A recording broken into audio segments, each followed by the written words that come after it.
O tema de hoje, estava a ver, às vezes eu faço a mensagem e depois pergunto-me o que é que Deus quer falar com isto. E o tema vai ser quem perde ganha. Quem perde ganha, está bem? O tema é este, quem perde ganha. É um pouco estranho, eu reconheço, mas na vida muitas vezes temos de perder para poder ganhar, não é? Claro, perder uma gripe não é mau, é bom que ela desapareça. Perder uma dívida também não é mau. Mas às vezes nas escolhas que vamos fazer na vida temos que fazer escolhas para perder.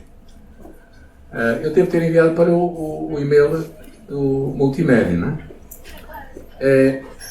E claro, num mundo em que estamos a viver tão competitivo, em que há tantas distrações, às vezes nós não percebemos muito bem esta mensagem, não é? E eu comecei a pensar, nós portugueses somos um povo imigrante.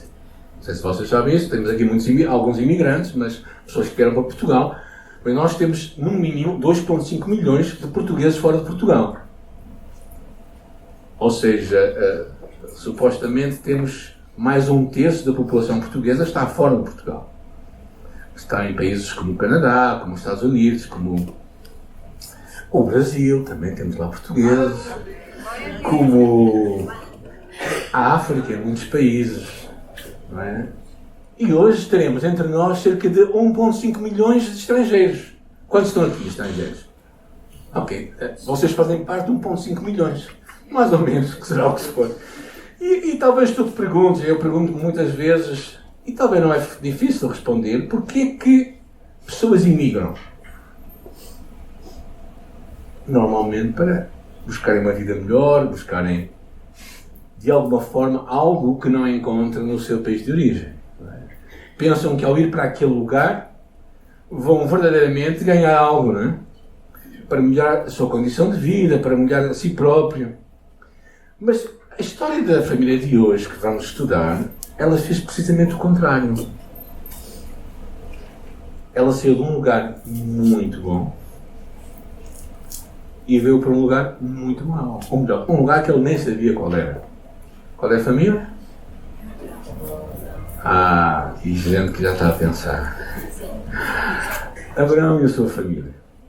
Vamos fazer a leitura da Bíblia em Gênesis capítulo 11, versículo 31.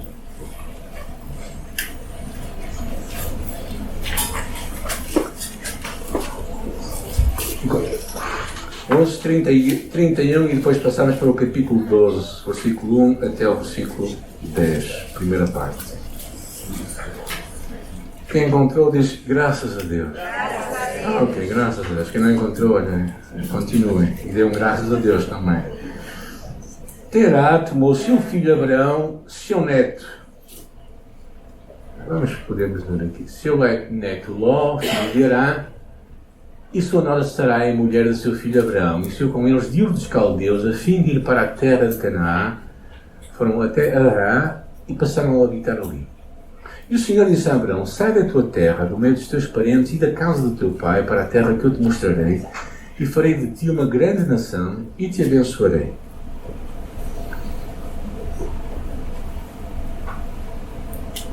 Desculpe. E farei de ti uma grande nação, e te abençoarei, e grande serei o teu nome, e tu serás uma bênção. Abençoarei os que te abençoarem, amaldiçoarei os que te amaldiçoar, e todas as famílias da terra serão abençoadas por meio de ti. Abraão partiu como o Senhor lhe tinha ordenado, e Ló foi com ele. Abraão tinha 75 anos quando saiu de Harã. E Abraão levou consigo Sarai, sua mulher, e Ló, filho do seu irmão, e todos os bens que haviam adquirido, e as pessoas que haviam comprado em Harã. E eles saíram para ir à terra de Canaã, onde chegaram. E Abraão atravessou a terra até um lugar chamado Siquém, onde está o carvalho de Moré. E nesse tempo os cananeus estavam naquela terra. E o Senhor apareceu a Abraão e disse, darei esta terra à tua descendência. E Abraão edificou ali um altar ao Senhor que lhe aparecera. E dali continuou até ao monte do oriente de Betel, onde armou a sua tenda, ficando-lhe Betel ao ocidente e Ai ao oriente. E também ali edificou um altar ao Senhor. E invocou o seu nome. E havia fome naquela terra, e por isso saiu para o Egito. Quem é este homem Abraão? Sei que falaram a semana passada sobre ele, descobri que tocaram no assunto de Abraão a semana passada. Ele viveu há cerca de 2000 anos antes de Cristo, no meio de um povo idólatra, no meio de uma cultura que não temia a Deus. O conceito do Deus Criador, do Yahweh, um Deus, o conceito monoteísta, era um conceito completamente novo naquela altura. Abraão era um homem muito próspero, numa cultura avançada, reconhecida pela sua prosperidade. Gado, encontramos lá prata e ouro. Ur dos Caldeus, onde ele veio, as ruínas se encontram numa grande atividade comercial, máquinas, instrumentos musicais, livros, que eram tabletes de argila naquela altura, e até mesmo casas de diversão. Há 2000 anos atrás, antes de Jesus, há 4000 anos atrás. Esta era a cultura de Ur dos Caldeus. Os reis de Ur tinham autoridade desde o Ocidente até ao Mediterrâneo. Ou seja, que apanha toda a parte que hoje conhecemos como o Irão e o Iraque até ao Mediterrâneo, até à Síria. Lá se construiu a Torre de Babel, um zigurate dedicado ao deus Lua, porque eles tinham muitos deuses na Babilônia. E o que é que Deus vai fazer com Abraão? Como é que Deus pode vir ao nosso encontro quando aparentemente temos tudo? E em Abraão claramente percebemos que materialmente, ter tudo materialmente não é o mais importante. Porém, o vivermos num relacionamento de proximidade com Deus. Deus tinha propósitos para Abraão, mas para ele ganhar, ele tinha que estar disposto a perder. E por isso a primeira palavra que eu quero trazer para vocês é esta. O Senhor disse a Abraão, sai da tua terra, dos teus parentes e da casa do teu pai, para a terra que eu te mostrarei. De onde é que Abraão estava a sair? Do lugar que eu vos falei. Um lugar próspero. Para que terra é que ele ia? Quem chegou a Portugal e sentiu-se enganado?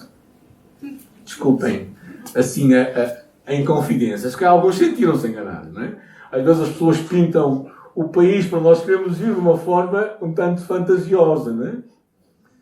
Mas ali não havia formas até de pintar, não havia Google Maps, não havia comunicação virtual, então era mesmo assim no desconhecido. Não havia mapas para tu leres, ou aqueles livros. Quem é que já leu aquelas enciclopédias sobre países e viu as fotografias e tal? Os jovens nem sabem o que é isso. Isso é outra história. Agora, esta ideia de sair implicava aquele rompimento com as tradições familiares, deixar uma cultura da riqueza, baseada na riqueza, na prosperidade. Também deixar a sua religião, o paganismo em que ele vivia, os muitos ídolos que haviam. Deixar a sua profissão e a sua riqueza, o de pertencer a uma família próspera e aparentemente uma estabilidade financeira. O que lemos parece isto. Abraão estava bem onde estava. Porquê é que ele ia mudar? Porquê é que ele havia de mudar? E claro, também este rompimento geográfico para ir para um lugar desconhecido e imprevisível. A proposta de Deus para ele é seguida de uma outra proposta. Porquê? Porque eu acho que Deus nunca nos pede para deixar nada sem nos devolver algo muito melhor em troca. Agora, este melhor, às vezes não é o melhor que nós pensamos aqui, mas é o melhor que está aqui. Porquê é que Deus o ia estar a tirar? Porquê é que Deus não o fez prosperar em Ur dos Caldeus? Porquê é que Deus teve que retirá-lo daquele ambiente? Eu acredito, neste caso concreto, que o ambiente denso de Ur dos Caldeus era uma cultura completamente oposta à cultura que o Deus Criador queria embutir no seu coração e precisava de retirá-lo de lá. E ele tinha que ter um afastamento suficiente que lhe permitisse desenvolver uma visão correta de Deus e do que Deus queria para ele. Mas também percebemos uma coisa, é que por vezes nós confundimos as bênçãos materiais com as bênçãos divinas. E às vezes não entendemos que por trás até da prosperidade pode-se esconder a morte. O seu sobrinho é um caso claro disso, Ló, que saiu para Sodoma. Ou seja, nem sempre as duas coisas andam juntas. E da verdade, às vezes até não em sentidos opostos, porque ninguém pode amar dois senhores. Mas o ponto central que eu vos quero trazer esta manhã é que nós devemos estar dispostos a deixar lugares, ambientes, costumes, hábitos, amigos, que te impedem de ter o que Deus tem melhor para a tua vida. E às vezes temos que fazer um rompimento, temos que ter coragem para fazer isso. Temos que ter coragem para dizer, não, eu vou sair daqui, eu vou criar um novo ciclo de amigos, eu vou fazer algo diferente. E às vezes nós temos que ter coragem para fazer isso. Sair. Porquê?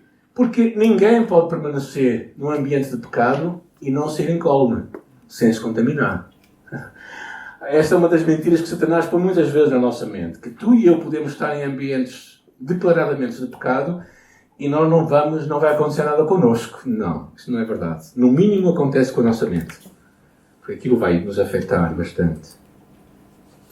E lembramos que Jesus nos chamou para sermos o sal da terra, a luz do mundo. E ainda que tal pareça muito dignificante e gratificante, ao mesmo tempo, a verdade do Evangelho é esta. O julgamento é este. A luz veio ao mundo e os homens amaram mais as trevas do que a luz, porque as suas obras eram más. O que significa que o que nós vimos esta semana com a vida daquele homem que morreu, aquele jovem que morreu nos Estados Unidos da América. Alguém viu isso nesta semana? É claramente uma provocação disto, uma ilustração disto. Que a luz incomoda. Há um preço que tu e eu temos que pagar para fazer uma diferença, para refletir Jesus. Na forma como nós falamos uns com os outros, como nos edificamos ou nos destruímos, a forma como nos vestimos ou deixamos de vestir, usamos roupa ou tiramos roupa. Infelizmente hoje é muito assim. As amizades que nós temos, os ambientes que nós frequentamos, a forma como onde nós deixamos pousar os nossos olhos e a nossa atenção, o tempo que estamos na TV ou no nosso computador, até mesmo como avaliamos o termos uma família e uma vida bem-sucedida. Às vezes precisamos de sair, de deixar, para abraçar o que Deus tem para nós. A segunda ideia que nós vemos aqui é interessante, é o versículo 2 e 3, que diz: E farei de ti uma grande nação e te abençoarei, engrandecerei o teu nome e tu serás uma bênção. Abençoarei este amaldiçoar e maldizerei este amaldiçoar e todas as famílias da terra serão abençoadas por meio de ti. Claro que entendemos e sabemos que esta bênção viria na pessoa de Jesus Cristo, não é? Na pessoa de Jesus. Através dele haveria de ser uma bênção para todas as nações. Como diz o livro de Gálatas, que está ali. Ora, as promessas foram feitas a Abraão e à sua descendência. Não diz às descendências, como falando de muitos, mas de uma só, e a tua descendência, que é Cristo. Então, através de Jesus, tu e eu haveríamos de ser abençoados por Abraão. Não é?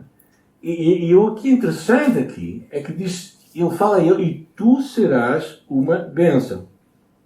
Não diz só que ele seria abençoado, mas fala que ele seria uma bênção. Onde é que estão aqui as minhas notas que saltaram?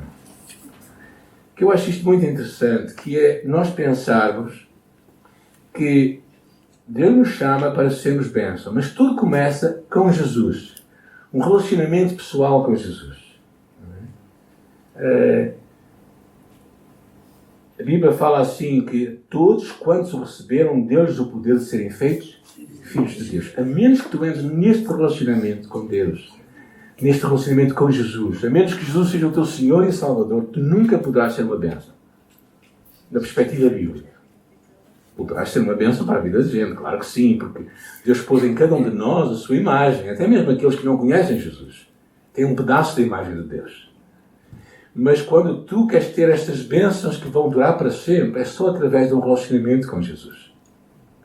E falando de bênção, é muito interessante lembrarmos o que o Evangelho diz. O maior entre vós será o menor. E quem governa, como quem serve. E lá, lembrando o Paulo, diz: mais bem-aventurada coisa é dar do que receber. Ou seja, nós nunca seremos o destino final da bênção de Deus. mas somos o veículo das bênçãos de Deus para que chegaram até outros. E nesse processo, tu e eu somos abençoados. Eu acho que a coisa mais interessante do Evangelho é que Deus nunca vem para nos fazer prosperar a nós somente, mas fazer prosperidade à nossa volta. Deus nunca vem para nos fazer realmente prósperos sozinhos, ou a nossa família, mas Deus vem que através da tua família, da minha família, muitos possam ser abençoados. Isto é que eu acho interessante, que o propósito de Deus é nós sermos bênção para outros. Talvez tu perguntes, será que a minha vida tem sido bênção para aqueles que me cercam? Entender isto, que tu és uma bênção para outros, esse é o propósito da tua vida, pode reequacionar a forma como tu vives, a forma como tu usas o que Deus te confia, a forma como tu usas as 24 horas do teu dia, o teu tempo, a forma como tu usas os teus dons e as tuas capacidades que Deus te entrega, os teus talentos. E a forma, claro, como tu usas também o teu dinheiro. Porque onde está, já ouvimos hoje, onde está o teu coração, está o teu tesouro. Ou seja, para tu seres uma bênção de Deus, então Deus te chama para tu repartires com outros. E nesse processo, tu vais ser abençoado. Porquê? Porque sempre que tu abençoas alguém, tu abençoas porque tens. Já pensaste? Tu nunca podes dar aquilo que não tens. Então, quero te encorajar a ti a pensar que o propósito da vida para Abraão, e isto aqui é uma das coisas que eu acho que às vezes nós esquecemos, o propósito da igreja não é nós sermos abençoados somente, mas é nós sermos uma bênção para a nação. Por isso, agora aqui uma parte só para os nossos irmãos estrangeiros. Okay? Tu podes ser uma bênção para os portugueses, porque Deus te colocou aqui.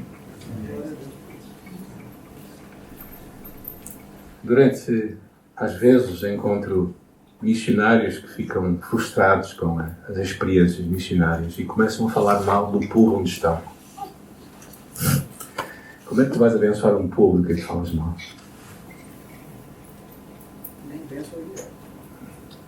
Nem humano, nem de Deus. Então tu tens que perceber que muitas vezes o processo, claro, é um processo difícil, não é? O processo da aculturação, um processo em que as coisas não são como eram, nem para nós portugueses são como eram, não é? Mas agora as rendas passaram a ter números astronómicos. Mas o que eu quero te encorajar é tu perceberes que tu és chamado a ser uma bênção para os outros. Ou seja, não esperes somente que Deus te abençoe a ti e tu fiques com a barriga cheia, contente e feliz e próspero. Sim, amém. Mas tu és um veículo da bênção de Deus para outros. Isso é como nós compreendemos a igreja.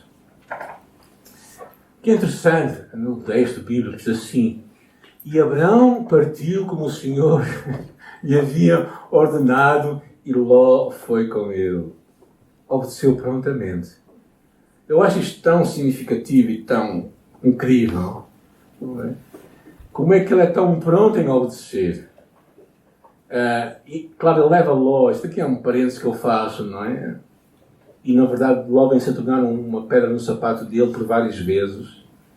Não sei se este era o plano de Deus, mas isso deixo Deus como um assunto. Se Ló era para ir com ele ou se era só a sua família direta. Mas, de qualquer das maneiras, havia uma prontidão clara dele para obedecer. Ou seja, Abraão confiou e teve fé em Deus, que ele sabia o que era sempre melhor. Como diz o livro de Hebreus, pela fé, Abraão, sendo chamado, obedeceu.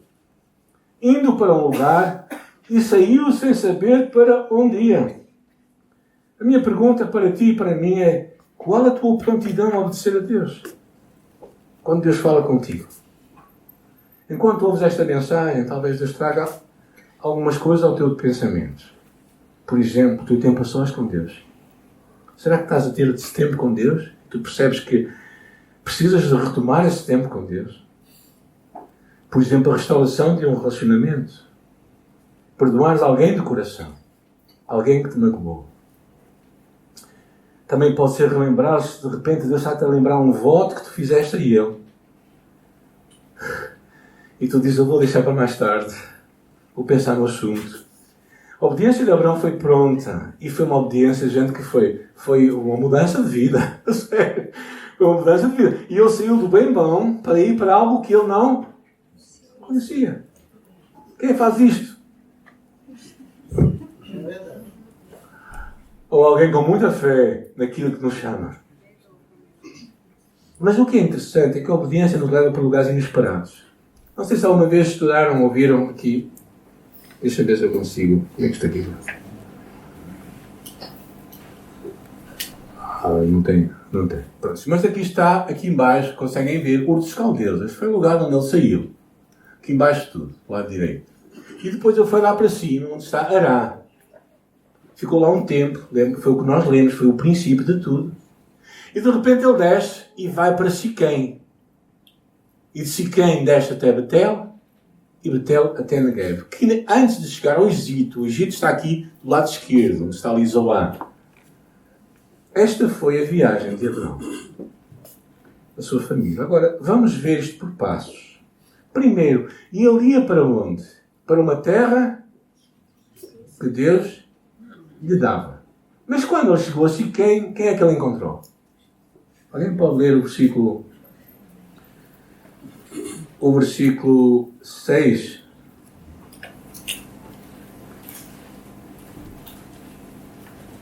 Abraão atravessou a terra até ao lugar chamado Siquém, onde está o carvalho de Moré. Nesse tempo, os cananeus estavam naquela terra.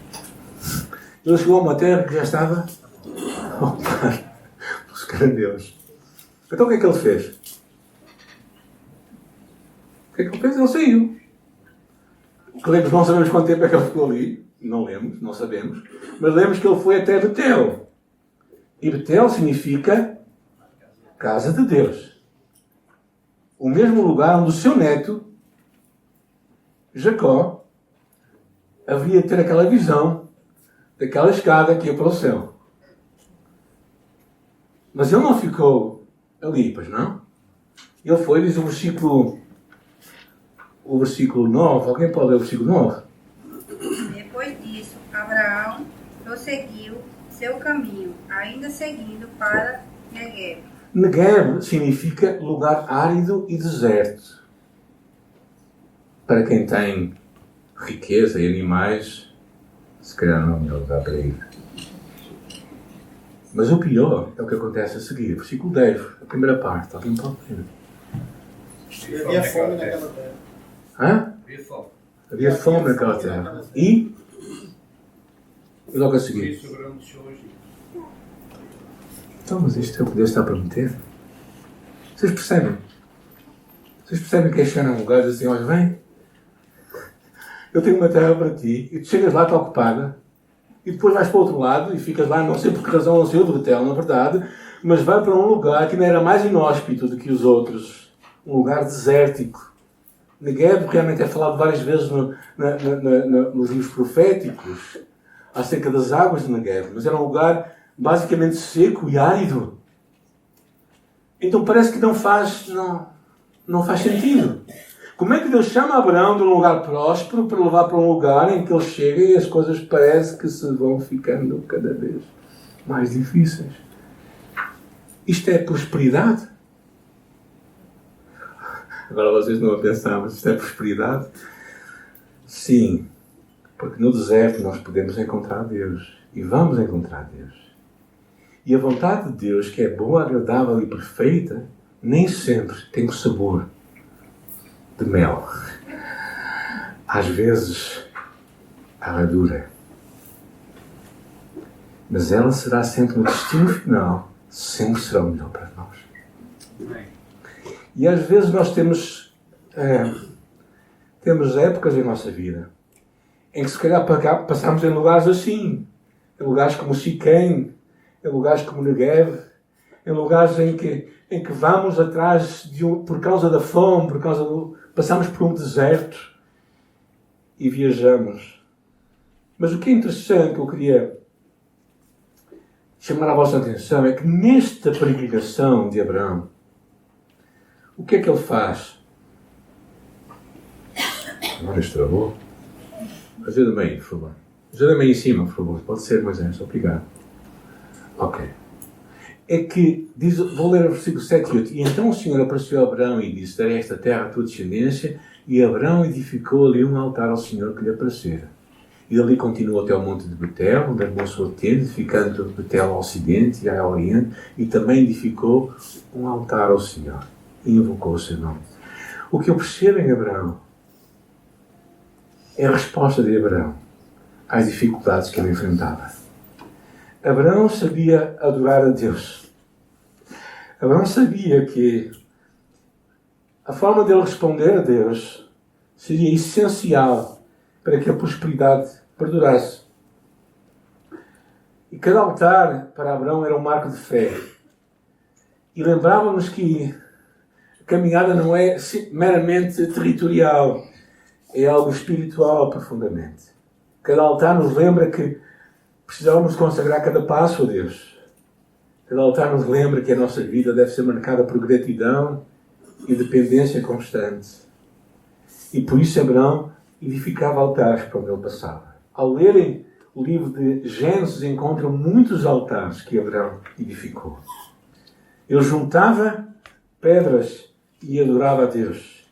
Adorava este Deus que ele conhecia e que ele sabia que não se confundia com as circunstâncias que ele estava porventura a passar. Abraão, como peregrino, andando de um lugar para o outro, estava plenamente convencido da presença de Deus, mesmo em lugares inóspitos, e por isso mantinha uma fé nas promessas de Deus. Deus terá a última palavra. E por isso a minha palavra para ti é, primeiro, que tu saias. Estejas disposto a fazer às vezes um rompimento na tua vida. Estejas disposto a fazeres uma mudança na tua vida. A perceberes que para tu ganhares, tu vais ter que perder. Tu vais ter que fazer escolhas na tua vida, que às vezes vão parecer amargas, mas tu tens que fazer uma escolha. Não confundas a prosperidade financeira com a prosperidade divina. Às vezes andas juntas, outras vezes não. Outra coisa que eu acho que Deus claramente me falou a mim, neste tempo em que eu estava a estudar esta palavra, era a obediência pronta deste homem. A forma tão clara e tão frontal e tão destemida como ele decidiu obedecer a Deus. Ele fez o que Deus queria que ele fizesse ali. Não é sem pensar nas consequências. Eu acho que ele pensaria nas consequências, mas ele não pôs numa balança, como se calhar nós fazemos, não é? Nas nossas escolhas, não é? Tu e eu se calhar fazemos, não é? Quando tu pensaste, aqueles que são do Brasil, pensaram em vir para Portugal, o que vocês pensaram? Eu vou ganhar alguma coisa, certo? Ou não? Pensaram, o que eu vou ganhar vai ser maior do que aquilo que eu vou perder. Pelo menos é isso que nos move, não é? Mas Abraão não sabia o que é que ele ia ganhar. O que ele ia ganhar era uma aprovação do Deus Criador que ele estava a começar a conhecer. Porque ele vivia numa cultura em que não sabia o que é isso. Entendem? Ele estava a fazer uma descoberta. Estava a fazer uma descoberta com Deus. E se calhar tu também e eu precisamos fazer esta descoberta neste caminho. A outra verdade é que nós somos chamados, nós vamos ser abençoados no processo. Mas a bênção não é tu no final só abençoado. É tu seres uma bênção para aqueles que estão à tua volta. Para aqueles com quem tu trabalhas, para aqueles com quem tu estudas, para aqueles com quem tu te relacionas a cada dia. Tu vais ser uma bênção para eles. Vais ser uma bênção porquê? Porque eles vão perceber que em tua vida algo aconteceu. Deus mudou a tua vida. E finalmente eu acho que esta ideia do altar sempre me emociona. Porque pensar num homem rico a carregar pedras é muito interessante. Mostra onde estava o seu coração. Estava em Deus. Deus merecia tudo o que ele poderia fazer para ele. E sabem, eu não vou falar mais sobre Abraão, mas sabem como é que a história mais ou menos tem o seu desfecho clímax? É lá no capítulo 21. Quando Deus fala com Abraão, ele diz: toma o teu filho, teu único filho Isaque, a quem tu amas, e vai-te à terra de Moriá e oferece-o em holocausto, sobre as montanhas que eu te direi. Oferta final, o amor final.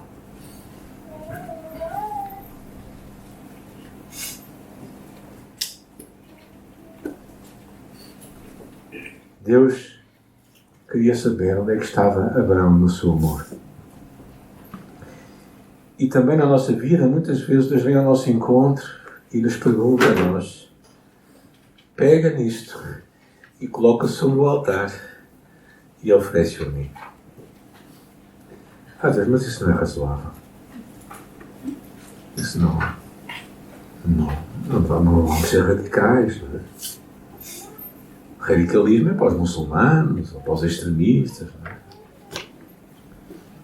Mas na verdade o que Abraão percebeu, o que tu e eu precisamos de perceber, é que o Deus Criador, o Deus que te criou a mim, é este Deus, como nós cantamos, toda a glória e toda a honra. Ele merece tudo isto e muito mais. Tudo isto e muito mais. Ele é merecedor que tu e eu lhe entreguemos tudo o que nós temos. Ao pensar neste homem Abraão, eu consigo visualizar, não uma vida muito fácil, gente. Não uma vida muito... Nós lemos os versículos, não percebemos o que está por detrás daquelas caminhadas de quilómetros, de centenas de quilómetros. Nós não percebemos o que significa pegar numa multidão de gente e andar de um lado para o outro sem ter hotel, com um pequeno almoço incluído. Não é? Sem ter essas coisas todas, mas pensar, eu vou para onde? E simplesmente te pôres a caminho. Sem estudares quando vais fazer uma viagem, ver onde é que tu podes ir, o que é que tu podes fazer, o que é que tu podes comprar, essas coisas todas que vão alimentando o teu coração e te dizendo vai valer a pena. Mas não, Abraão foi porque ele quis conhecer Deus. E quando tu e eu queremos conhecer Deus, nós nunca vamos ficar amargos no final. Por mais que a vida se torne difícil e dolorosa, nós nunca vamos ficar frustrados com Deus. Porque Deus nunca fará mal a nenhum de seu filho.